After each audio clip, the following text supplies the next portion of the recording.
Curious Anatomies, the anatomical tables of the Royal College of Physicians. The anatomical tables came to the college in 1823. We think they are the dissected human remains showing the venous, arterial and nervous system of the human body. They were created probably at the University of Padua in the mid-17th century. Well, there were several centres of anatomical study in Europe in the 17th century. Padua was particularly important because it was an international centre. They had had a lot of practice over the years in constructing anatomy theatres, so there was a lot of experience as to what the ideal anatomy theatre should look like. And in 1595, they built the permanent anatomy theatre, which reflected their views on what the best theatre should look like for anatomical dissections. And they made it into the best place they could design for actually looking at what was going on. The viewers were crowded in rows around the cadaver, the rows being as tightly circumscribed around the professor and the actual dissection, as tightly as they could pack them in, so that everybody would have a perfect view down towards the dissection. The professor of anatomy was also professor of botany. The idea was they would do botany in the summer when the flowers were out, and they would do anatomy in the winter when it was cold and the cadavers wouldn't rot or putresce so quickly. That meant that when we look at pictures of anatomy theatres, we should remember that they were standing in the cold watching the dissection. Not only were they standing in the cold, they were also standing in the dark, because there are no windows in the Padua Anatomy Theatre. So this is a candlelight scene. It's like watching a body being dissected at night. That's why it has a rather sinister and dramatic appearance. So whose cadavers are we looking at when we look at the tables in the Royal College of Physicians? As they come from Padua, as we know, they could be the bodies of executed criminals, but perhaps it's equally likely, if not more so, that they were people who died in the hospital of San Francesco, which was a place where the professors of anatomy would sometimes go to dissect bodies, and where they could get more female cadavers than they would from the magistrates who consigned to them the bodies of hanged criminals.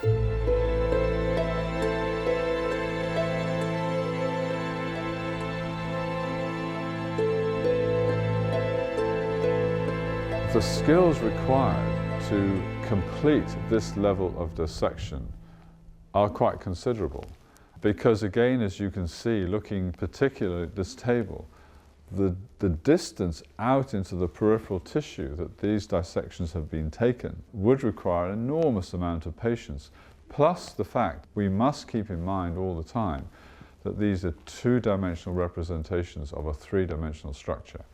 So to complete these as dissections and then remove them from the body and place them on a table like this for permanent keeping represent an extraordinarily high level of dissection technique and also preservation techniques as well.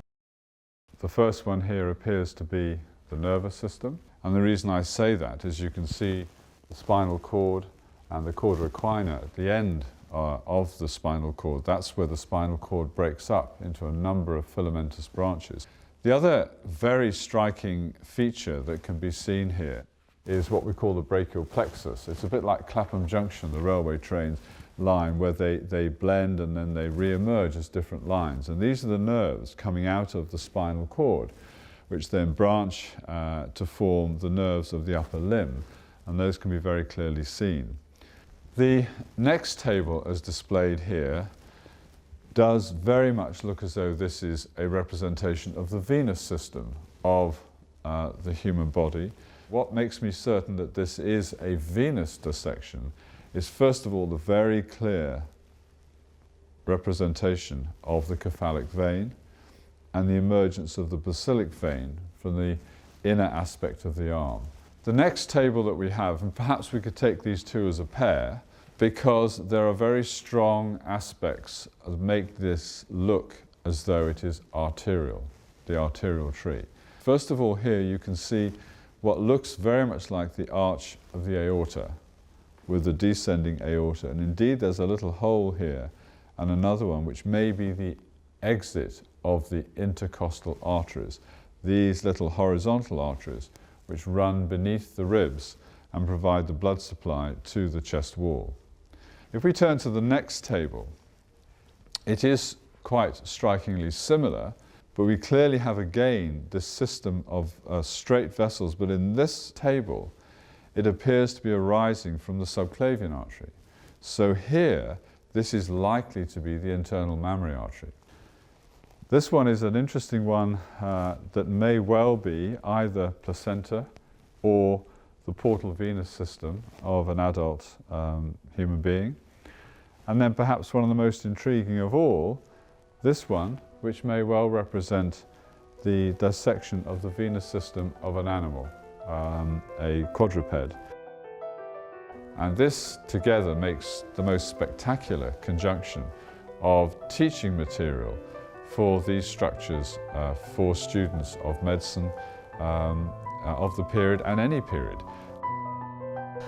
We think Sir John Finch commissioned and owned the tables now in the RCP. He studied at Christ College in Cambridge, and then with his, what went on to be his lifelong companion, Thomas Baines, set out on his grand tour of Europe in the 1650s. They went to Padua in Italy and various other locations and stayed there for about 10 years studying. Finch went on to become Professor of Anatomy at the University of Pisa. So we think it's at that time that the tables were commissioned by John Finch and were in his possession.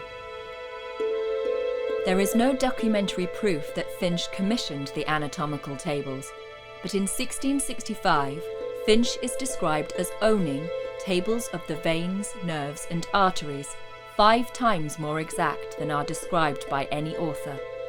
After Finch's death, the tables were sent to Burley-on-the-Hill, Rutland, to his nephew, the Earl of Winchelsea and Nottingham, possibly as part of Finch's bequest. A 1772 house inventory of Burley-on-the-Hill lists the anatomical tables in the house. They're to be found in the library in a press containing some curious anatomies. A cabinet and a cupboard are really the same thing in the 17th century, and so is a press. So perhaps these anatomical tables would have been most at home in the 17th century in a press or in a cabinet, as they were at Burley-on-the-Hill, and brought out on special occasions for people to look at and admire. That's the only reference we have to the tables during the time that they are at Burley-on-the-Hill. And the next reference comes in 1823, when the 10th Earl offers them to the Royal College of Physicians as a gift. For many years, the tables were thought to have been owned or commissioned by William Harvey. William Harvey was the RCP's most famous fellow of the 17th century, famously discovering the circulation of blood. And this attribution went unquestioned for about 100 years, when in the early 20th century, 2 researchers looking into it felt that it was very unlikely that Harvey knew of or had anything to do with the tables at all. The Royal College of Physicians' anatomical tables are one of only 2 sets known to have been created. An earlier set of 4 tables was purchased by the English diarist John Evelyn while he was studying at the University of Padua in 1646. Today, Evelyn's tables are owned by the Hunterian Museum at the Royal College of Surgeons. The Evelyn tables were purchased by the diarist John Evelyn in 1646. He was going on a grand tour of Europe and he went to Italy, to Padua, to the university there, where he listened to lectures about medicine and anatomy and watched dissections of human bodies. And while he was there, he saw these anatomical preparations and he was so impressed with them that he bought them and had the final one made for him especially. The tables were purchased by Evelyn and brought to England, sent to England. And when they arrived in England, they became very famous, I think, straight away, actually, as they were unique because they were the first anatomical tables ever brought into England. John Evelyn was a diarist. Although he had an interest in anatomy and in medicine, he wasn't actually studying to become a doctor himself. He was attending these lectures just out of a fascination about the body, and this was actually quite common for very educated men like him at this time. Visitors are fascinated by the Evelyn tables because it's not immediately clear what they are. And when they begin to realise that these are actually anatomical preparations, authentic anatomical preparations, they're fascinated. And one thing we're asked all the time is, how were they made? We know from analysis that the surface of the wood has been varnished at some point, or waxed, or both. There's evidence of all types of finishes, and there was evidence of animal glue and fish glue, which potentially was used to use as an adhesive to attach the tissue to the boards themselves.